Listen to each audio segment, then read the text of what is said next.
आज हम बात करने वाले हैं दामों की, यानी कि प्राइसेस की। तो अगर आप किसी चीज़ का दाम आपको बहुत कम लगता है, ठीक ठाक लगता है या बहुत ज़्यादा लग रहा है, तो आप उसके बारे में इंग्लिश में कैसे बताएंगे? आइए और सीखिए। चलिए शुरुआत करते हैं हमारे लेसन की सबसे पहले उन चीज़ों के साथ जो आपको काफ़ी सस्ती मिल रही हैं। तो अगर आप कुछ खरीदने गए हैं और कोई चीज़ आपको बहुत सस्ती मिल जाए, तो उस स्थिति में आप क्या कहेंगे? उसके लिए आपका पहला फ्रेज है इट वॉज क्वाइट चीप। यह काफ़ी सस्ता था। दोस्तों, यहाँ पर क्वाइट का मतलब है काफ़ी। तो अगर आपको कपड़े सस्ते प्राइस पर मिल जाएं, तो आप कुछ ऐसे कह सकते हैं, these clothes were quite cheap. यह कपड़े काफ़ी सस्ते थे। दोस्तों, दूसरा तरीका है it did not cost that much, यानी ये इतना भी महंगा नहीं था। यहाँ पर आप डिड नॉट को जोड़कर डिडंट बना सकते हैं। दोस्तों, यहाँ पर मैंने कहा है it didn't cost that much. तो यहाँ पर दैट का मतलब है कि जितना आपने सोचा था कोई चीज़ उतनी महंगी नहीं थी। तो अगर आप कोई हेडफोन्स खरीदने गए हैं और आपको लगा था कि वह काफ़ी महंगे मिलेंगे, पर एक्चुअली वो आपको काफ़ी सस्ते मिल गए, तो उस सिचुएशन में आप कहेंगे it didn't cost that much, यानी ये इतने भी महंगे नहीं थे। अब अगर कोई सेल्समैन आपको बताना चाहता है कि किसी चीज़ का प्राइस बहुत कम है, तो वो अक्सर कहते हैं यू पे a lot more for this in other places, यानी आप इसके लिए दूसरी जगहों पर बहुत अधिक पैसे दोगे। तो जब भी कोई शॉपकीपर चाहता है कि आप उनका प्रोडक्ट खरीदें, तब वो इस सेंटेंस का प्रयोग करते हैं, यू पे a lot more in other places for these pair of shoes. आप इन जूतों के लिए दूसरी जगहों पर इससे बहुत ज़्यादा पैसे दोगे।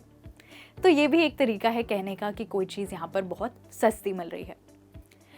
अब अगर आपको कोई चीज़ सच में काफ़ी सस्ती मिल जाए, तो आप कहेंगे इट वॉज रियल बार्गेन, यानी ये तो बहुत अच्छा सौदा था। जब आपको लगे कि आपको कोई चीज़ बहुत ही सस्ती मिल गई है, तो आप इस सेंटेंस का इस्तेमाल करेंगे। यहाँ पर आप रियल वर्ड को स्ट्रेस करेंगे और कहेंगे it was a real bargain. अब सोचिए कि अगर आपको कोई 2000 की शर्ट सिर्फ 1000 रुपये में मिल जाए, आधे प्राइस में, तो इस सिचुएशन में आप कह सकते हैं इट्स अ रियल बार्गेन। अब दोस्तों, क्योंकि हम बात कर रहे हैं किसी चीज़ के आधे दाम पर मिलने की, तो यहाँ पर एक और फ्रेज आ सकता है, वो है I got it at half the price. मुझे तो यह आधी कीमत पर मिल गया। यहाँ पर भी आप ये कह रहे हैं कि कोई चीज़ आपको बहुत सस्ती मिल गई है। तो अगर आपको आपकी फेवरेट बुक आधे दाम पर मिल जाए, तो आप कहेंगे I got this book for half the price at the book fair. ये बुक मुझे बुक फेयर में आधे दाम पर मिल गई। अगर ऐसा हो जाए तो मुझे पता है आप तो खुशी हो जाएंगे। अगला तरीका होगा it was cheaper then usual, यानी ये सामान्य से सस्ता था। तो जब कोई वस्तु आपको यूजुअली यानी अक्सर ऊंचे दाम में मिलती है, पर आपको वो एक्चुअली बहुत सस्ती मिल जाए, तो आप इस सेंटेंस का प्रयोग करेंगे। जैसे कि आप कहेंगे I am really fond of this ice cream and today I got it for cheaper than usual. मुझे सच में ये आइसक्रीम बहुत पसंद है, पर आज तो ये मुझे बहुत ही सस्ते दाम पर मिल गई। अब दोस्तों, एक सेंटेंस है जो आप डिस्काउंट के लिए इस्तेमाल करते हैं, वो है इट्स 20% ऑफ। इस सेंटेंस में आप परसेंटेज बदल सकते हैं। कोई चीज़ आपको 50% ऑफ पे भी मिल सकती है, यानी आधे दाम पर, तो आप कह सकते हैं इट्स 20% ऑफ। और मुझे लगता है आपने by one get one scheme के बारे में तो सुना ही होगा। क्या आप जानते हैं उसमें क्या होता है? आप एक प्रोडक्ट खरीदते हैं और दूसरा आपको मिलता है मुफ्त। तो इसके लिए आप कह सकते हैं I got 2 for the price of 1, यानी मुझे एक प्राइस में 2 चीज़ें मिल गई। और अगर कोई चीज़ आपको सच में बेहद ही सस्ती मिल जाए, तो उसके लिए आप कहेंगे it was dirt cheap. It was dirt cheap, यानी ये तो बहुत ही सस्ता था। तो अगर आपको सोचिए सिर्फ 70 रुपीज़ में पूरा का पूरा लंच खाने को मिल जाए, तो वो एक्चुअली काफ़ी सस्ता होगा, स्पेशली अगर आप मुंबई या दिल्ली में रहते हैं तो उसके लिए आप कहेंगे I got this meal for 70 rupees, it was dirt cheap. ये पूरा का पूरा लंच मील मुझे सिर्फ 70 रुपये में मिला। ये तो बेहद सस्ता था। अब बात करते हैं एवरेज प्राइस की, यानी अगर कोई वस्तु आपको सही सही दाम पर मिल जाए तो आप क्या कहेंगे? वेल, एवरेज प्राइस के लिए आप कुछ ऐसे इंग्लिश में बात कर सकते हैं। आप कह सकते हैं इट वॉज क्वाइट रीजनेबल। तो जब किसी वस्तु की कीमत रीजनेबल होती है तो वो उचित होती है, यानी ना तो वो सस्ती होती है और ना ही वो महंगी होती है। इसका एक एग्जाम्पल देखते हैं। Service provided in that restaurant is at a reasonable cost. उस रेस्टोरेंट में उचित मूल्य पर सर्विस की जाती है, यानी आपको खाना खिलाया जाता है। आप एक और चीज कह सकते हैं, आप कह सकते हैं it was good value for money, यानी वह मेरे पैसे के लिए अच्छा मूल्य था। जब आप इस वाक्य का उपयोग करेंगे तो इसका मतलब है कि कोई चीज बहुत महंगी हो सकती थी पर आपको बहुत सही दाम पर मिल गई। अब अगर आपको किसी चीज का प्राइस ठीक ठाक लग रहा है और आप उससे खुश हैं तो आप कहेंगे I am happy with the price, यानी कि मैं कीमत से खुश हूं।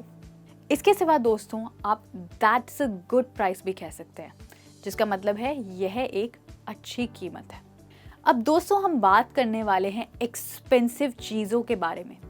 तो जब आपको कोई वस्तु एक महंगे प्राइस पर मिलती है तो आप इंग्लिश में कैसे बताएंगे? आइए सीखते हैं।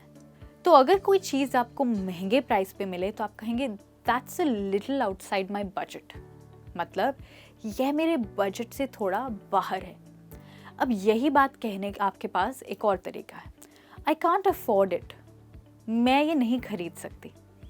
वेल दोस्तों, अफोर्ड का मतलब होता है कि आपके पास किसी चीज़ को खरीदने के लिए पर्याप्त पैसे नहीं है, तब आप कहेंगे आई कांट अफोर्ड इट या फिर it's a little outside my budget. अब सोचिए दोस्तों, अगर आप किसी के साथ शॉपिंग पर जा रहे हैं और आपके फ्रेंड आपको कहते हैं कि ये वाला फ़ोन खरीद लो, ओके, या फिर कोई पर्टिकुलर ब्रांड सजेस्ट करते हैं कि इसी ब्रांड का फ़ोन खरीदिए, पर आपके बजट से वो ब्रांड काफ़ी बाहर है, तो उसके लिए आप कहेंगे Apple is a little outside my budget, Apple मेरे बजट से थोड़ा बाहर है।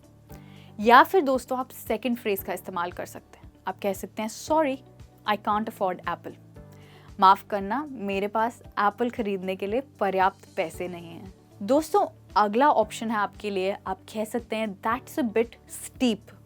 दोस्तों स्टीप का मतलब होता है ऊंचा। तो जब आप पहाड़ पे चढ़ते हैं और उसकी ऊंचाई काफ़ी सीधी हो तो आप कहेंगे दैट्स अ बिट स्टीप, यानी वह काफ़ी ऊंचा, उस पर चढ़ना मुश्किल है। अब इसी वर्ड को हम महंगी चीज़ों के लिए भी यूज़ करते हैं। अब सोचिए अगर आप कोई ड्रेस खरीदने गए हैं और वो आपको थोड़ी ज़्यादा महंगी लग रही है, उस समय आप कह सकते हैं this dress is a bit steep, ये ड्रेस थोड़ी ज़्यादा महंगी है। या फिर आप कह सकते हैं दैट्स अ बिट प्राइसी। तो यहाँ पर हमने सिर्फ स्टीप की जगह प्राइसी लगा दिया। दोस्तों प्राइसी का मतलब भी होता है एक्सपेंसिव। इस वाक्य का प्रयोग भी आप उन वस्तुओं के बारे में बात करने के लिए करेंगे जो थोड़ी अधिक महंगी हो, ओके। तो इसको आप किसी ड्रेस के लिए यूज़ कर सकते हैं, ठीक है, या किसी घर के लिए यूज़ कर सकते हैं। आप कह सकते हैं this house is a bit pricey for this area, ये घर इस एरिया के लिए थोड़ा ज़्यादा ही महंगा है। या फिर आप कह सकते हैं I really like this new restaurant, it's a bit pricey but the food is worth it, यानी मुझे ये नया रेस्टोरेंट बहुत पसंद आया, बस ये थोड़ा महंगा है पर यहाँ का खाना दाम के बिल्कुल लायक है। उसको आप कहेंगे वर्थ इट, यानी जितने आपने पैसे दिए उतनी ही अच्छी आपको चीज़ मिली। अब दोस्तों एक इडियम होती है जिसका आप इस्तेमाल कर सकते हैं जब आपको बताना है कि कोई वस्तु बेहद एक्सपेंसिव है। उसके लिए आप कह सकते हैं cost N arm and leg. तो इसका मतलब है कि कोई वस्तु बहुत ही ज़्यादा महंगी है। तो ये एक मुहावरा है बताने के लिए कि कोई चीज़ आपको बहुत ही ज़्यादा प्राइस पे मिल रही है। आइए एक एग्जाम्पल देखते हैं। My new Mercedes car has cost me N arm and leg. मेरी नई मर्सिडीज गाड़ी की कीमत बहुत ज़्यादा है। या फिर आप इसके सिवा और वर्ड्स भी यूज़ कर सकते हैं। आप कह सकते हैं it must have cost you a Fortune. ये भी एक इडियम है, ये भी किसी वस्तु की बड़ी कीमत बताने के लिए इस्तेमाल होता है। जैसे कि wow that house looks expensive, it must have cost you a Fortune. अरे ये घर काफी महंगा लग रहा है, आपने इसकी बड़ी कीमत दी होगी। और दोस्तों किसी चीज के महंगे प्राइस को बताने के लिए एक इंग्लिश वर्ड भी है और वो है एक्सॉर्बिटेंट। एक्सपेंसिव से भी ज़्यादा बड़ा है ये वर्ड एक्सॉर्बिटेंट। ये किसी वस्तु के अनुचित दाम बताने के लिए इस्तेमाल होता है। तो आप कहेंगे the bill for the dinner was exorbitant. Dinner के लिए बिल अनुचित रूप से महंगा था। तो दोस्तों अब हम पहुंच गए हैं हमारे लेसन के एंड में। थैंक यू सो मच मेरे साथ जुड़े रहने के लिए। मैं फिर से वापस आऊंगी और इंटरेस्टिंग और यूजफुल इंग्लिश लेसन्स के साथ। Till then take care and see you soon. Bye bye.